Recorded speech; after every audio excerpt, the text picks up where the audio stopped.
ஜாதகருக்கு சாதகமா பேசுறது தான் ஜாதகமா? இது ஜாதகம் பார்க்க வர்றவங்க கிட்ட நிறைய இந்த ஒரு ஒரு பழைய மூட நம்பிக்கை ரொம்பவே இருக்கு. ஜாதகத்தை சாதகமா சொல்லணும் அப்படின்னு.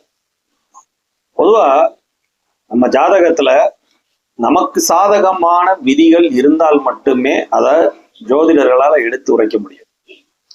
சரிங்களா? ஒரு ஜோதிடருக்கு வார்த்தைகளை கையாள்வதில் நிறைய பொறுப்புணர்ச்சிகள் இருக்கு, கடமை உணர்ச்சி. அதுக்காக இல்லாதத ஒருத்தவங்களுக்கு உங்களுக்கு நல்லதே நடந்துரும், உங்களுக்கு சூப்பரா இருக்கு ஜாதகம், நல்ல நேரம்லாம் ஒர்க் அவுட் ஆயிட்டு இருக்கு, இனிமேல் நல்லா வந்துருவீங்க அப்படின்னு சும்மா என்னமோ ஒண்ணு அதுல எடுத்து சொல்றது இல்லை.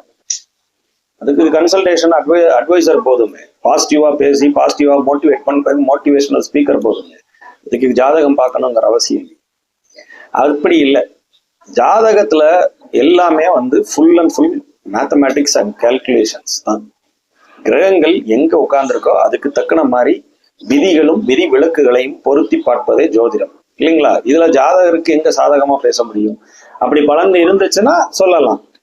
அதே இது ஜாதகருக்கு அப்படி பலனே இல்லை அப்படிங்கும் போது அவங்களுக்கு அந்த உள்ள ஜாதகத்துல என்ன அமைப்பு இருக்கோ அதை சொல்லி ஜாதகருக்கு புரிய வைக்கணும், அவங்க ஸ்டைல்ல புரிய வைக்கணும். அதுதான் ஒரு ஜோதிடரோட வேலையை தவிர சும்மா எல்லாத்துக்கும் நல்லா இருக்கும், சூப்பரா இருக்கும், அவங்க முகத்தாட்சணைக்காக பேசுவது, சாதகமா பேசுவது ஜோதிடம் அல்ல. அது உள்ள ஜோதிடம்ங்கிறது கணக்கியல் சமன்பாடும் full and full mathematics and calculations மட்டும்தானே தவிர ஜாதகத்தை சாதகமா பேசுறதுங்கிற அமைப்பெல்லாம் சுத்த எதுவுமே அதுல எல்லாம் இதே கிடையாது. அந்த மாதிரிலாம் ஒண்ணு கிடையவே கிடையாது.